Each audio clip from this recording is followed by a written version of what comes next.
The first time my husband punished me, he didn't raise his hand. He didn't raise his voice. He simply stopped saying my name. Not for an hour, not for a day. For 11 days, I moved through my own house like a ghost that had forgotten how to haunt anything. I cooked his meals, I washed his shirts, I laid his children down to sleep. And every morning I woke up beside a man who looked through me the way you look through a window when the thing you want is outside and the glass is just in the way. I didn't know there was a word for what he was doing. I didn't know there was a rule behind it. I didn't know that what felt like my failure was actually a system, old and quiet and carefully built, designed to make sure I would never question it twice.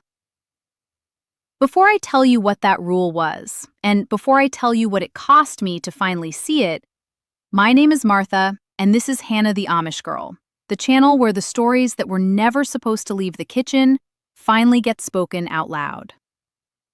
I grew up Old Order Amish in a small district in Ohio.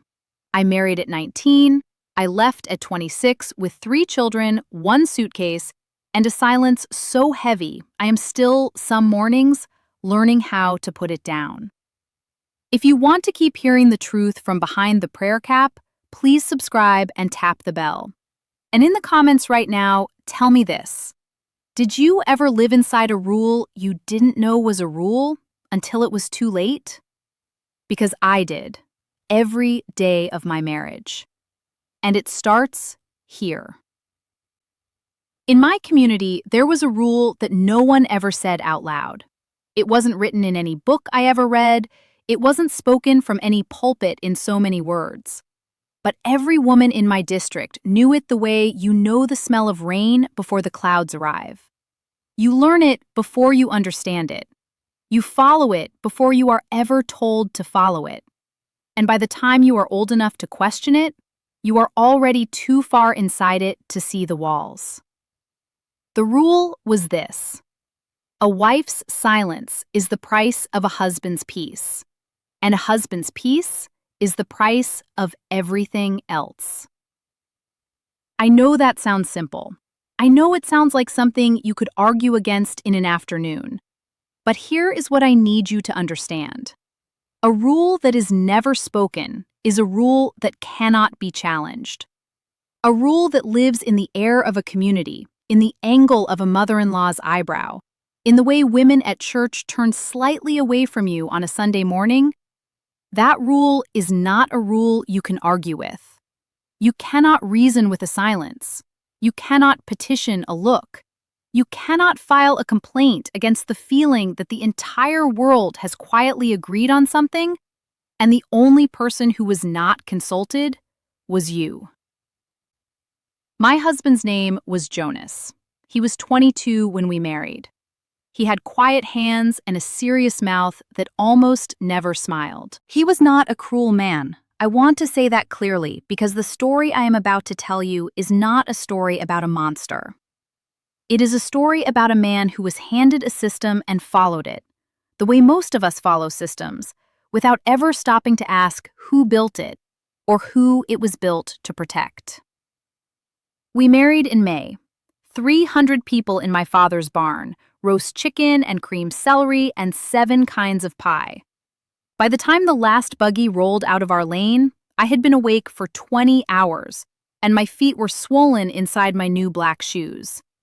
And somewhere in the back of my mind, behind the exhaustion and the strange new weight of being a wife, I carried a single quiet question I would spend the next 7 years trying not to ask. What happens to a woman in this house when she needs something she is not supposed to need?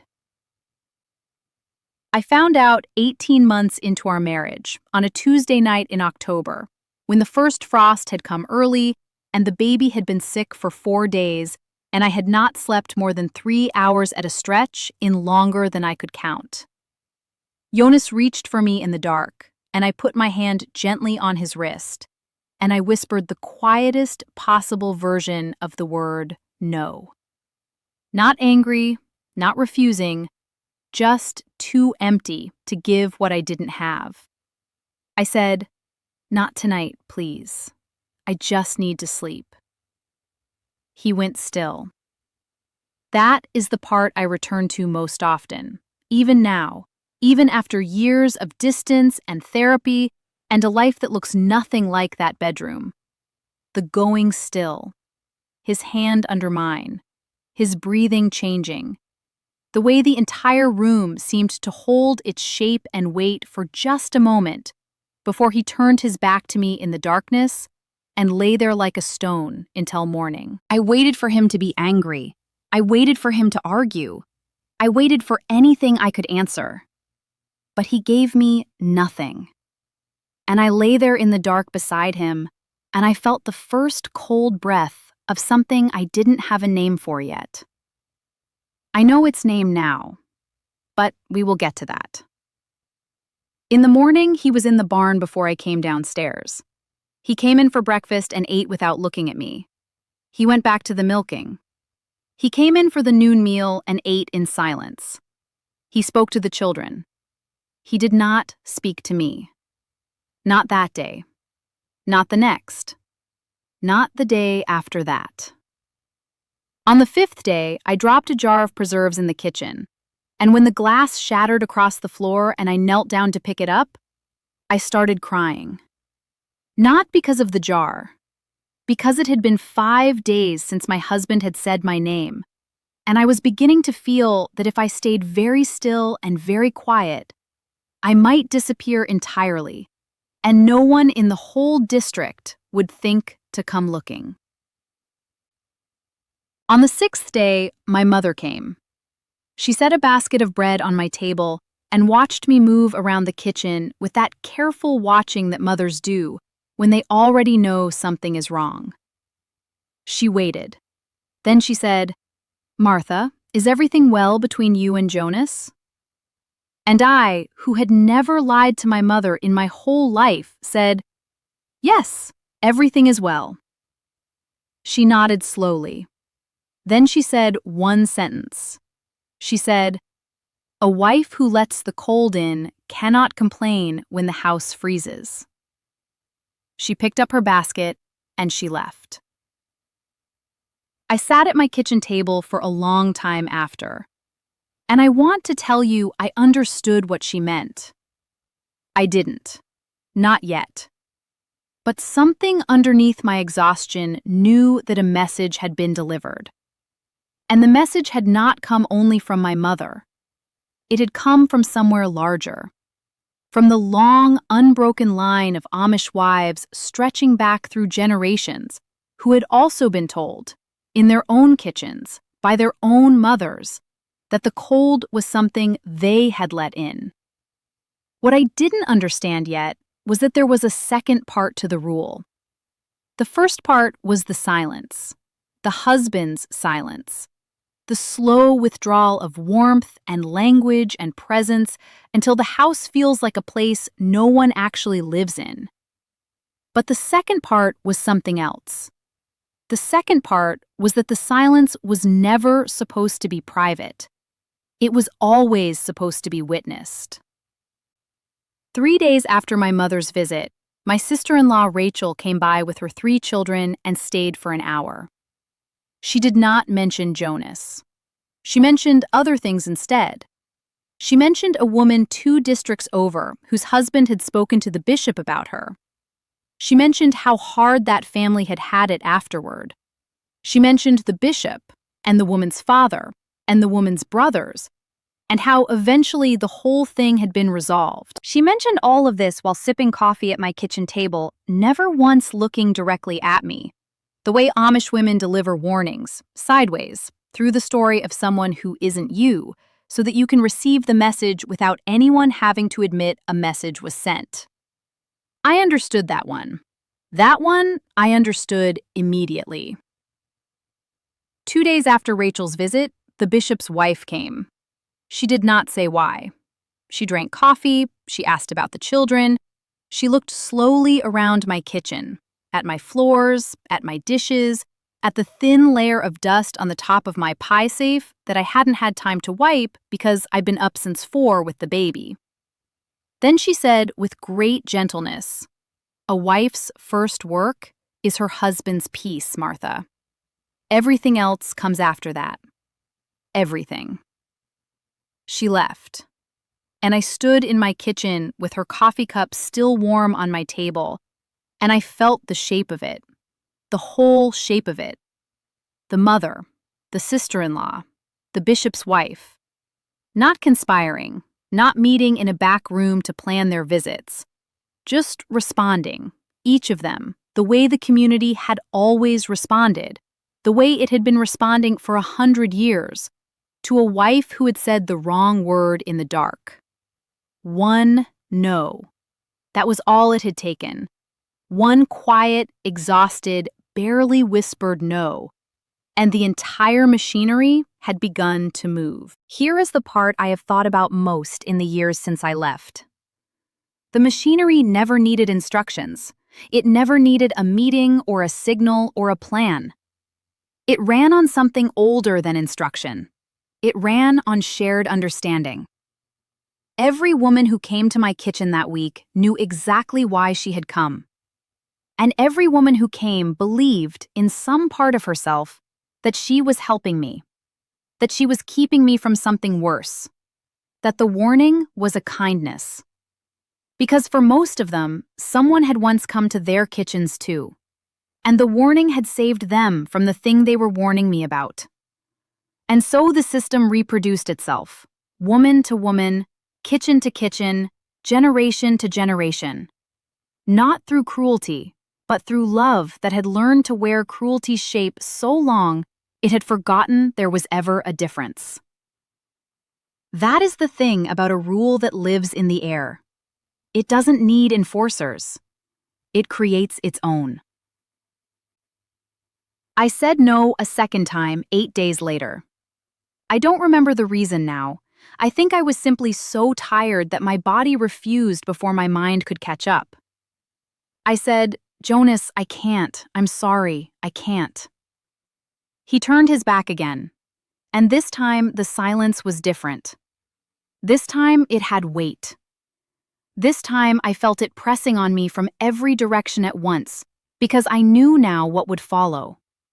I knew the shape of what was coming. And knowing made it heavier, not lighter. The barn raising was the following Saturday. It was there, behind the long tables where the women were laying out the noon meal, that an older woman named Lydia sat down a tray of bread and stood beside me and spoke without looking at me. She said, "Child, I am going to tell you what nobody told me, and I am only going to say it once, so listen." She said, "The first time a wife refuses, that is tiredness. A good man understands tiredness. The second time is a pattern. And a pattern is what the men talk about when they stand by the fence after church. By the third time, his mother will come. By the fourth time, his father will come. By the fifth time, the bishop will come. And by then, it will not matter what you say. It will matter only what they decide." She straightened a loaf of bread on the tray. Then she said, "They do not hit us. That is not our way. What they do is harder. They take the warmth out of the house one piece at a time until you are so cold you would do anything to feel warm again. Your husband stops speaking. Then your mother-in-law stops visiting. Then your sisters get busy on the days you used to see them. Then the women at church start sitting on the other side of the room. Then your own mother starts looking at you the way she looks at a field that didn't yield. And one morning you wake up, and the whole world has gone quiet around you. And the only door still open is the door back to his bed. So you walk through it, and the warmth comes back, and everyone smiles at you again, and you tell yourself that it was your choice." She looked at me then, just for a moment. She said, "It was not your choice. It was never your choice. But there is no word for that in our language. So we call it being a good wife. Then she picked up her empty tray and walked away. I stood behind that long table with my hands on the edge of the wood, and I felt the whole structure of my life rearrange itself behind my eyes. Because she had just given me something no one in my community had ever given me before. Not comfort, not a warning, not a lesson. She had given me the truth. The shape of the thing, plain and complete, without the soft language around it that usually kept you from seeing what it was. I want to tell you what I did with that truth. I want to tell you that I went home and confronted Jonas, and we had a hard, honest conversation, and everything changed. That is not what happened. What happened is that I went home and I made supper and I bathed the children and I lay down beside my husband in the dark and let the warmth come back. Because Lydia had told me the truth. And the truth was that the cost of refusing was a cost I was not strong enough yet to pay. Not with 3 small children. Not with no money of my own. Not with a community that would close around my husband and leave me standing outside every door I had ever known. I stayed 4 more years. I had another baby. I learned to read my husband's silences the way other women read weather. I learned to tell by the angle of his shoulders at supper whether the night ahead would be easy or whether I would need to brace for it. I became, in the language of my community, a good wife. And inside, in the part of me that Lydia had spoken to behind the bread table, something small and steady was growing that no one around me could see. I left when my youngest was 3. I will not tell that story today because it belongs to a different video. But I will tell you this. When I finally sat across from a therapist in a small office in Columbus with a ficus plant in the corner and a box of tissues on the table, she listened to everything I had just told you. And then she began to give me words. Slowly, one at a time, the way you feed broth to someone who hasn't eaten in a long time. Coercive control. Emotional withdrawal as punishment. Community-enforced compliance. Consent that is not consent because the cost of saying no has been made unbearable. In my community, none of those words existed. We had only one word for what happened. We called it marriage. I want to be careful here because I am not telling you Jonas was a monster. He was a man raised inside the same silence I was raised inside. He was given a script, and he followed it the way he had been taught. The bishop who built that system was an old man repeating words that had been repeated to him. The women who came to my kitchen with coffee and warnings were not villains. They were women who had once stood where I was standing, who had once said no, who had once felt the warmth come back, and who had learned to call that warmth love, because the only other name for it would have broken them. The system is the thing. The system that takes a woman's no and turns it into a community problem. The system that decides her exhaustion is a spiritual failure.